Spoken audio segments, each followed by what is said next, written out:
Watanzania, niwakaribishe katika video hii ambayo tumeamua kwamba sisi wa Kenya tutasimamisha kazi zetu ili kusimama pamoja nanyi mnapopigania haki zenu za kikatiba katika uchaguzi. Najua kwamba wakati kama huu ni mgumu kwa Tanzania wote na hamjui litakalofanyika dakika inayofuata, kwa sababu nimeona kwamba maandamano makali yametibuka na labda huenda tuzijue kutaendaje, lakini tunawaombea kwamba Mungu awajalie ili joto la uchaguzi liishe kwa njia ya amani, na pia Samia Suluhu asome jambo moja au mawili yatakayomsaidia mbeleni. Iwapo uongozi wake utakatika ni sawa, pia itakuwa ni leseni kwa marais wengine kwa kanda ya Afrika. Iwapo Mama Suluhu atatimuliwa uongozini, basi wacha na iwe, lakini bora tu mambo haya yafanywe kwa amani, kwa sababu jamani, mnapopata shida na sisi Kenya, basi tunapata shida. Nimemuona akizungumza katika vyombo vya habari baada ya kupiga kura. Najua Mama Samia Suluhu anaongea kwa upole, lakini ndani ni umbwa mwitu. Kuna wakati ameita Gen Z wa Kenya, akasema wako na vierere, yani ni vinyangalika. Lakini basi ndio hawa wamemgeukia. Mabango ya Mama Samia Suluhu tunavyozungumza sasa hivi yanaendelea kutolewa. Waandamanaji kutoka mji wa Dar es Salaam wanaendelea kuondoa na kushusha yale mabango, sijui mnayaita mabango, zile banners yanaendelea kuondolewa, ishara kwamba Watanzania wamekataa uongozi wa Mama Samia na wamesema kwamba sisi lazima tuingie katika uchaguzi ambao unaitwa free and fair. Hebu nikupeleke moja kwa moja hadi Dar es Salaam, Tanzania, tuone jinsi ambavyo Tanzania wanavyofanya mambo.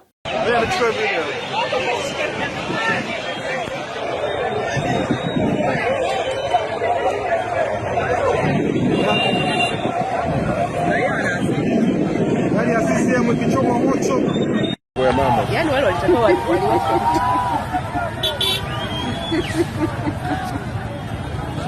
Hapo ndio wale watu wamepinda. Washavuruga.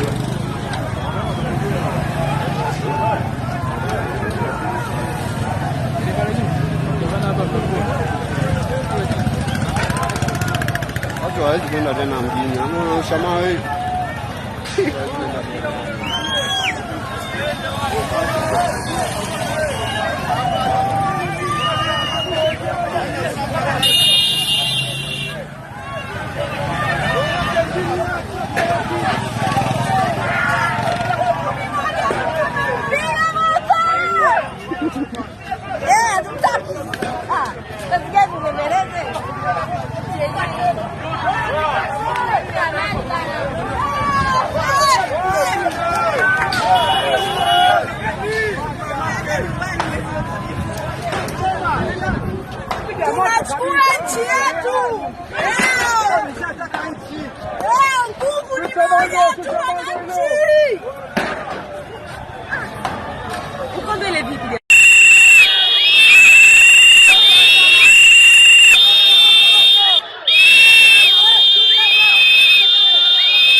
Hiyo uwezi kuzuia nyomi hilo wewe. Tunamtaka Samia popote alipo aje. Chana lote hilo.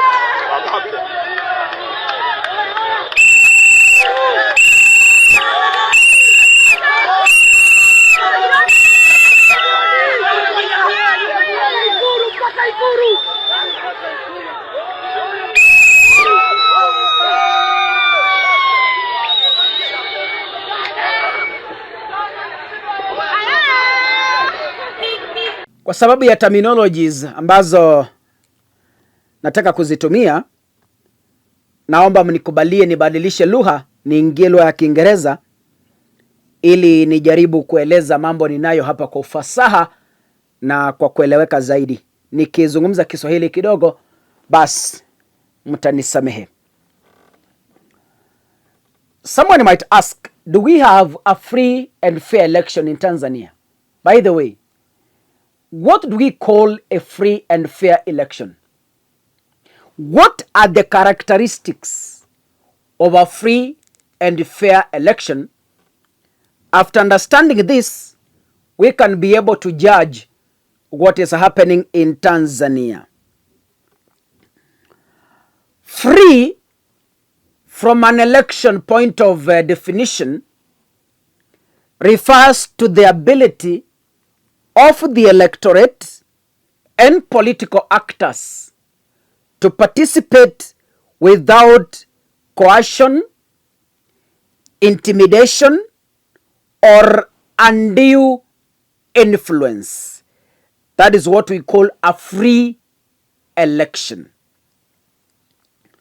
A free election must have what we call political freedoms, guaranteed fundamental human rights like freedom of speech, assembly, association, and the press. This allows parties to campaign and voters to discuss issues in an open way. A free election must not have intimidation or coercion. Voters must be able to choose a candidate or a party freely and without fear of retribution, violence, or harm. I am doing this for us to try and gauge. Tuweke uchaguzi wa Tanzania katika mizani. Where does Tanzania election fall? Is it a free and fair election or dictatorship? A free and fair election, the principle of one person, one vote, where all eligible adult citizens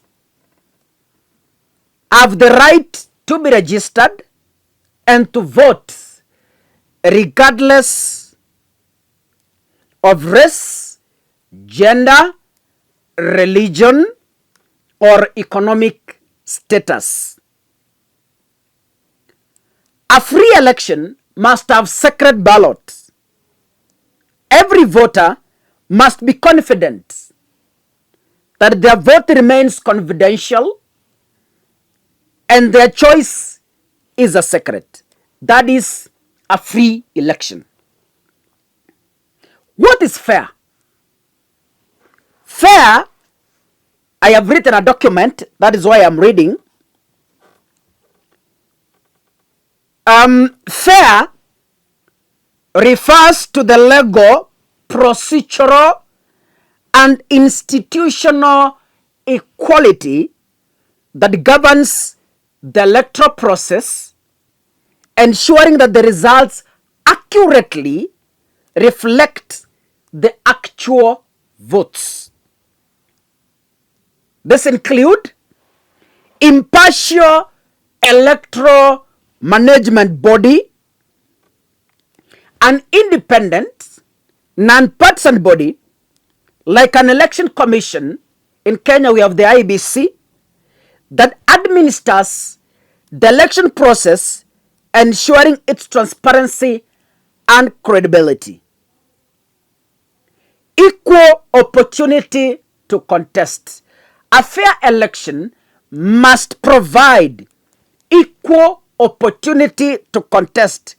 All registered political parties and candidates must have a fair and equal right to campaign, hold rallies, and access the media. A fair election must have an accurate voter registration, a comprehensive and accurate list of eligible voters must be established and maintained. A fair election must have transparency and accountability. The process must be open to scrutiny by the observers and political parties, with clear rules of counting votes and reporting results. A fair election must have fair delimitation of constituencies. Electoral districts should be drawn in an equitable manner to ensure that each vote carries approximately the same weight, preventing gerrymandering. A fair election must involve acceptance of the results. All parties, especially the losing ones, generally accept the legitimate results of the election as the voice of the people. A fair election must involve regular elections. Elections must be held at a fixed regular intervals. In Kenya, we vote after every 5 years, as determined by the law, preventing a government from staying in power indefinitely without a fresh mandate. In summary, a free and fair election is one where the playing field is level, the people's fundamental rights are respected, and the announced result genuinely reflects the sovereign will of the voters. Now, allow me to read mahali tulisema kwamba a fair election must have an equal opportunity to contest. Very, very critical and very important. All registered political parties and the candidate must have a fair and equal right to campaign, hold rallies, and access the media. In Tanzania, we are being told that 2 top opposition leaders were denied a chance to participate in today's election.